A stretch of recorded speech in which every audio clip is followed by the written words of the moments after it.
నమస్తే, welcome to CM today. నేను మీ మధు. ముందుగా హెడ్లైన్స్ చూద్దాం. ముఖ్యమంత్రి చంద్రబాబు హామీల అమలుకు శ్రీకారం. లక్షలాది మంది తల్లుల ఖాతాలో నేరుగా డబ్బు జమ. కాళేశ్వరం స్కామ్ పై ఏసీబీ కీలక అధికారుల ఇళ్లలో సోదాలు. అవినీతిని వెలికి తీసిన ఏసీబీ అధికారులు. జగన్ పర్యటనలో తీవ్ర ఉద్రిక్తత. రాళ్ల దాడితో పోలీసులకు, ప్రజలకు గాయాలు. రాష్ట్రంలోని పలు ప్రాంతాలకు భారీ వర్ష సూచన. ప్రజలు అప్రమత్తంగా ఉండాలని విజ్ఞప్తి. టీడీపీకి పెను సవాల్. ఆలయ భద్రతా లోపాలను సరిదిద్దాలని ఏపీ ప్రభుత్వానికి కేంద్ర హోంశాఖ ఆదేశం. కార్మిక సంఘాల తీవ్ర వ్యతిరేకత. ఉద్యోగుల ఆందోళన కొనసాగింపు. అఖండ టీజర్ రికార్డుల సునామీ. బాలయ్య పవర్ అరాచకం. బంగారం, వెండి ధరల్లో తీవ్ర హెచ్చు తగ్గులు. కొనుగోలుదారుల్లో ఆందోళన. ఇక డీటెయిల్స్ చూస్తే, ఆంధ్రప్రదేశ్ ముఖ్యమంత్రి చంద్రబాబు నాయుడు తన ఎన్నికల హామీలను నెరవేర్చడానికి వేగంగా అడుగులు వేస్తున్నారు. అందులో భాగంగా ఆయన కీలకమైన తల్లికి వందనం పథకాన్ని ప్రారంభించారు.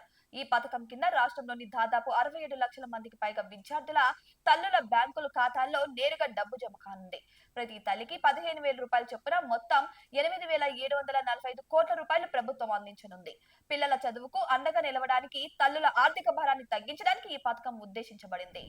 తెలంగాణలో సంచలనం సృష్టించిన కాళేశ్వరం ప్రాజెక్టులో జరిగిన అవినీతి ఆరోపణలపై ఏసీబీ తన దర్యాప్తును ముమ్మరం చేసింది.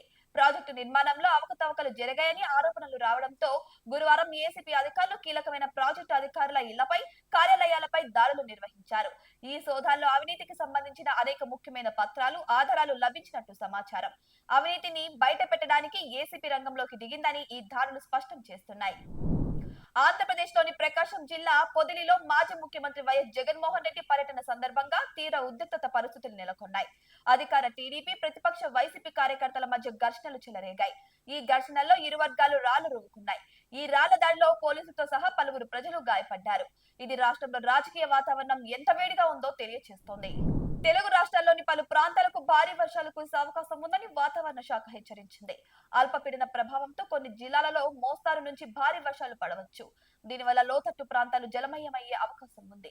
ప్రజలు అప్రమత్తంగా ఉండాలని, సురక్షిత ప్రాంతాలకు వెళ్లాలని, అనవసర ప్రయాణాలు మానుకోవాలని అధికారులు విజ్ఞప్తి చేస్తున్నారు. ప్రపంచ ప్రసిద్ధి చెందిన తిరుమల తిరుపతి దేవస్థానం భద్రతపై కేంద్ర హోంమంత్రిత్వ శాఖ ఆందోళన వ్యక్తం చేసింది. ఆలయ భద్రతా వ్యవస్థలో అనేక లోపాలు ఉన్నాయని గుర్తించిన కేంద్రం దీనిపై ఒక నివేదికను ఆంధ్రప్రదేశ్ ప్రభుత్వానికి సమర్పించింది. ఈ లోపాలను వెంటనే సరిదిద్ది ఆలయానికి, భక్తులకు పటిష్టమైన భద్రత కల్పించాలని కేంద్ర హోంశాఖ టీడీపీ ప్రభుత్వాన్ని ఆదేశించింది. ఇది నూతన ప్రభుత్వానికి ఒక పెద్ద సవాల్గా మారనుంది. ఆంధ్రప్రదేశ్ ప్రభుత్వం ప్రైవేటు ఉద్యోగుల పని గంటలను రోజుకు 10 గంటలకు పెంచుతూ తీసుకున్న నిర్ణయంపై తీవ్ర వ్యతిరేకత వ్యక్తమవుతుంది. ఈ నిర్ణయం ఉద్యోగుల దోపిడీకి దారితీస్తుందని కార్మిక సంఘాలు, ట్రేడ్ యూనియన్లు మండిపడుతున్నాయి. ఉద్యోగులపై పని భారం పెరిగి వ్యక్తిగత జీవితానికి సమయం దొరకదని ఆందోళన చెందుతున్నారు. ప్రభుత్వంతో చర్చించకుండానే ఈ నిర్ణయం తీసుకోవడంపై కార్మిక సంఘాలు ఆగ్రహం వ్యక్తం చేస్తున్నాయి. నటసింహం నందమూరి బాలకృష్ణ పుట్టినరోజు సందర్భంగా విడుదలైన అఖండ 2 సినిమా టీజర్ యూట్యూబ్ లో సంచలనం సృష్టిస్తుంది. ఈ టీజర్ విడుదలైన కేవలం 24 గంటల్లోనే 25 మిలియన్లకు పైగా వ్యూస్, 590,000కు పైగా లైక్లను సాధించి రికార్డు బద్దలు కొట్టింది. బాలకృష్ణకు ఉన్న స్టార్ పవర్ ను, ఆయన సినిమాలపై అభిమానులకున్న అంచనాలను ఇది స్పష్టం చేస్తుంది. టీజర్ లోని బాలయ్య డైలాగ్స్, లుక్స్ అభిమానులను ఆకట్టుకుంటున్నాయి. మార్కెట్ లో బంగారం, వెండి ధరలు అస్థిరంగా ఉన్నాయి. అంతర్జాతీయ మార్కెట్ లో చోటు చేసుకుంటున్న పరిణామాల ప్రభావంతో పసిడి, వెండి ధరలు తీవ్ర హెచ్చుతగ్గులకు లోనవుతున్నాయి. ఇది బంగారం, వెండి కొనుగోలు చేయాలనుకునే వారిలో ఆందోళనను పెంచుతున్నాయి.